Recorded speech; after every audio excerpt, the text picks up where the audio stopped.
Greetings friends, it's me Wayman, and this video responds to Jack, Together for Peace. Hey Jack, really enjoyed your latest string of videos.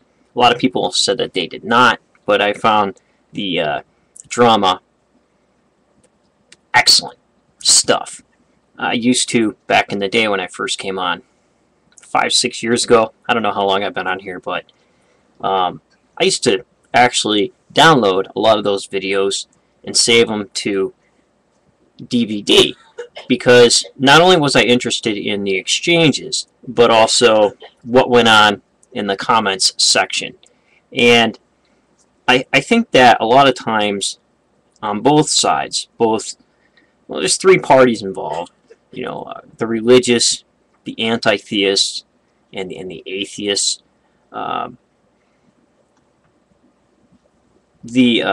The voice of the extremists ends up being the assumed voice for the group or the whole on each side. So I mostly subscribe to extremists. Love extremists. I love seeing them rant on cam. I love thinking about why they think the way they do, how they came to think the way they do.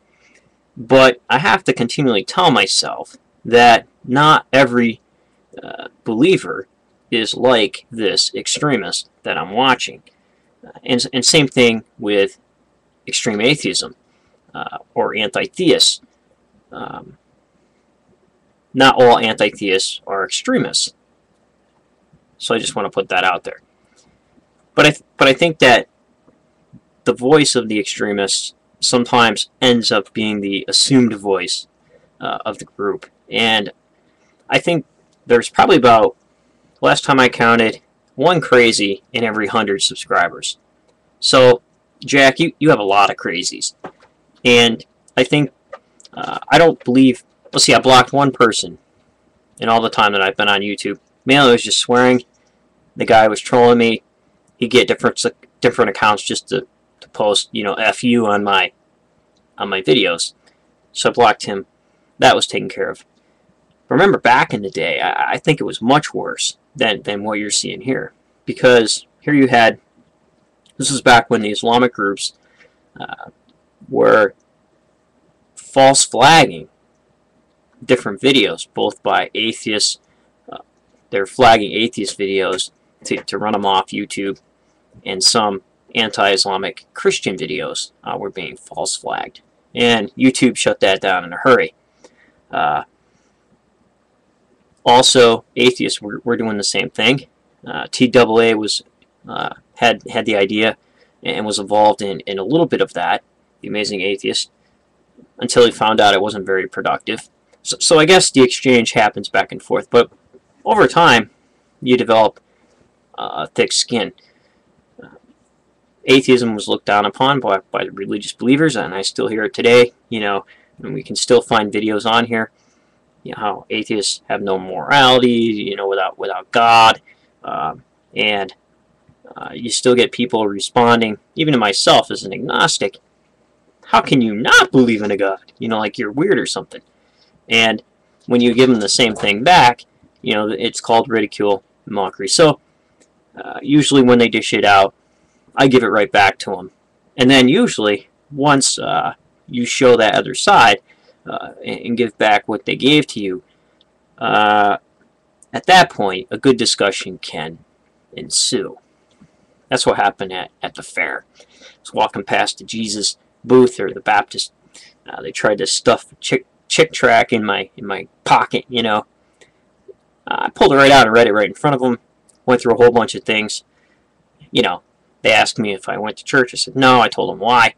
And they got a little bit pushy. I got a little bit pushy. But then we went in and we had an excellent discussion on theology.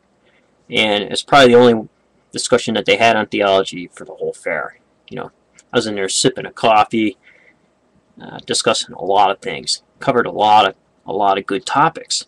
And by the end, we both had a clear understanding of why we thought the way we did, and we both understood each other's positions clearly. So I think here on YouTube, you mentioned in your previous video before you came out, ratings and all that. Before I even came on YouTube, I had it set that I could not show deep emotion on camera, because that just draws like moths to a flame. Everybody sucks onto that.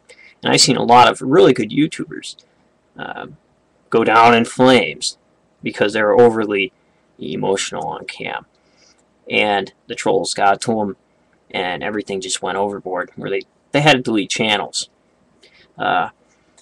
Also, people worried about subs, losing subscribers. Their voices were hampered because they were afraid to speak what they wanted to, in fear of subscribers leaving.